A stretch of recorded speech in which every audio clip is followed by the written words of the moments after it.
এই মুহূর্তে কুষ্টিয়ায় আছেন সহকর্মী SM রাশেদ এবং রাজশাহীতে আছেন মওদুদ রানা। সরাসরি শুরুতেই যাচ্ছি রাশেদের কাছে।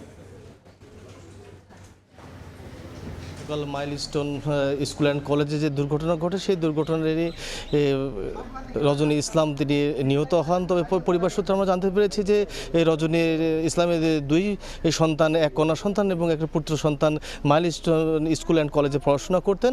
মূলত তাদেরকে নিয়ে আসতেই কিন্তু গতকালকে রজনী ইসলাম গিয়েছিল এবং সেখানে কিন্তু দুর্ঘটনায় গুরুতর আহত হয় এবং তাকে কিন্তু স্থানীয়রা তাকে উদ্ধার করে হাসপাতালে নেওয়ার পরে সেই হাসপাতাল কর্তৃপক্ষ তাকে মৃত ঘোষণা করে। তো মূলত গতকালকে ঠিক ভোর দেখে তার যে বাবার বাড়ি রয়েছে মেহেরপুরের গাংনী উপজেলায়, সেখানে নিয়ে আসা হয়। সেখানে প্রায় 1 ঘন্টা আত্মীয় স্বজন তাকে দেখার পরে তার যে শ্বশুরবাড়ি যেটি রয়েছে, মূলত রজনী শ্বশুরবাড়ি সেই কুষ্টিয়ার দৌলতপুর উপজেলার সাদিপুর গ্রামে নিয়ে আসে।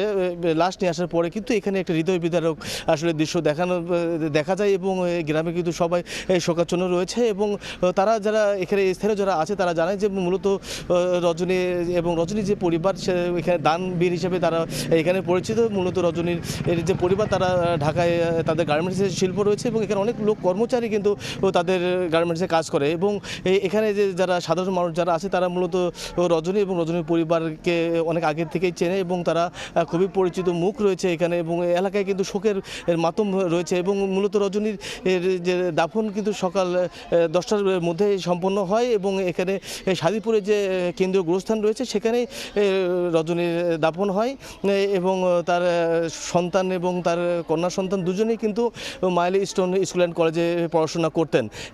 এছাড়া কিন্তু এই যে রজনীর যে গ্রামের বাড়ি রয়েছে, এই গ্রামের আমার পিছনেই কিন্তু রজনীদের যে বাড়ি, সেই বাড়িটির অবস্থান। এখানে কিন্তু আত্মীয় স্বজনও কিন্তু এখন প্রায় সবাই চলে গিয়েছেন বলে আমাদেরকে জানিয়েছেন আত্মীয়তার সূত্রে। তো সঠিক সময়ে এবং এখানে সাধারণ মানুষ যারা আছে তারা কিন্তু তাদেরকে আবেদন করেছে রজনী ইসলামের পরিবার থেকে। তো আমি এখন যাচ্ছি মূলত গতকালকে মাইলস্টোন স্কুল অ্যান্ড কলেজের নিহতের আরও খবর নিয়ে আমাদের সাথে রয়েছে রাজশাহী সহকর্মী মওদুদ রানা। ঢাকায় বিধ্বস্ত বিমানের নিহত পাইলট ছিলেন তৌকির ইসলাম সাগর। তার মরদেহ পারিবারিকভাবে সিদ্ধান্ত নেওয়া হয়েছে রাজশাহীতে দাফন করা হবে এবং আমরা যতটুকু জানতে পেরেছি রাজশাহী নগরীর সোপুরা যে কেন্দ্রীয় গোরস্থান রয়েছে সেখানে কবর খোঁড়ার প্রস্তুতি চলছে এবং সেখানে দাফন করার জন্য অন্যান্য যেসব প্রক্রিয়া সেগুলো সম্পন্ন করা হচ্ছে। অন্যদিকে এখন পর্যন্ত নিহত পাইলটের যে মরদেহ সেটি ঢাকার সেনানিবাসে রয়েছে, সেখানে 12:30 থেকে 1টার মধ্যে প্রথম জানাজা অনুষ্ঠিত হবে এবং প্রথম জানাজা শেষে বিমান বাহিনীর বিশেষ এয়ারক্রাফট যোগে তাকে রাজশাহী শাহ মখদুম বিমানবন্দরে মরদেহ আনা হবে। সেখান থেকে রাজশাহী উপশহরের যে ভাড়া বাসাতে সাগরের পরিবার থাকেন সেই ভাড়া বাসার সামনে তার মরদেহ কিছুক্ষণের জন্য রাখা হবে। এরপর রাজশাহী জেলা স্মৃতি মুক্তিযুদ্ধ স্টেডিয়ামে তার মরদেহ নেওয়া হবে, সেখানে দ্বিতীয় জানাজা অনুষ্ঠিত হবে এবং দ্বিতীয় জানাজা অনুষ্ঠিত হবার পর স্টেডিয়ামের পাশেই যে সোপুরা কেন্দ্রীয় গোরস্থান রয়েছে সেখানে তাকে সমাহিত করা হবে। এবং আপনাকে জানিয়ে রাখি যে গতকাল এই বিমান দুর্ঘটনার পর বিকেলে তার বাবা মাকে বিমান বাহিনীর বিশেষ হেলিকপ্টারে ঢাকায় নিয়ে যাওয়া হয়। তার বাবা মা বোন মরদেহর সাথে রয়েছেন এবং তারা যেটি জানিয়েছেন যে আজকে সেনানিবাসে নিহত পাইলটের ময়নাতদন্ত সম্পন্ন হয়েছে এবং ময়নাতদন্ত সম্পন্ন হওয়ার পর প্রথম জানাজা অনুষ্ঠিত হবে এবং তারপরেই রাজশাহীতে নিয়ে আসা হবে।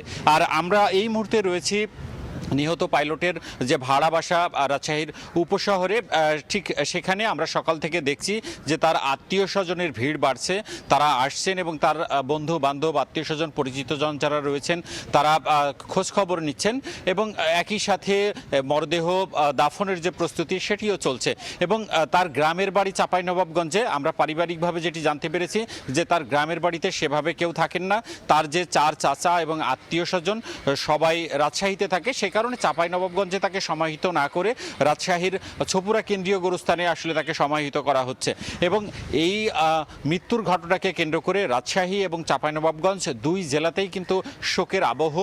যারা সাধারণ মানুষ রয়েছেন এবং তার বন্ধু বান্ধব রয়েছেন, আত্মীয় স্বজন রয়েছেন, তাদের মধ্যে আসলে এক ধরনের শোকের ছায়া। তারা বলছেন একটি উজ্জ্বল সম্ভাবনাময় তরুণ যিনি স্বপ্ন দেখতেন যে পাখির মতো তিনি আকাশে উড়ে বেড়াবেন, সেই মানুষটিকে তারা হারিয়েছেন এবং তার রুহের আত্মার মাগফিরাত কামনা করছেন এবং তার জন্য সকলের নিকট পরিবারের পক্ষ থেকে, আত্মীয় স্বজনের পক্ষ থেকে দোয়া কামনা করা হয়েছে।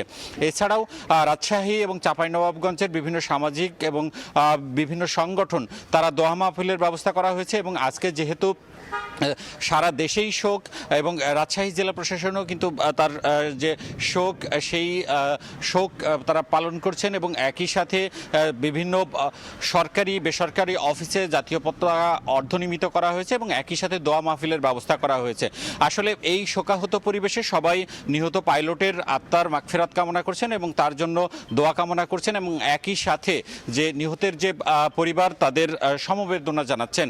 এবং আপনাকে জানিয়ে রাখি যে গতকাল এই দুর্ঘটনার পরপরই আসলে এই পরিবার জানতে পারেন যে এই নিহত পাইলট তিনি বেঁচে আছেন এবং তখন বিমান বাহিনীর বিশেষ ব্যবস্থায় কিন্তু এই পরিবারের সদস্যরা ঢাকায় যান এবং এখন তারা নিহতের মরদেহের পাশে রয়েছেন।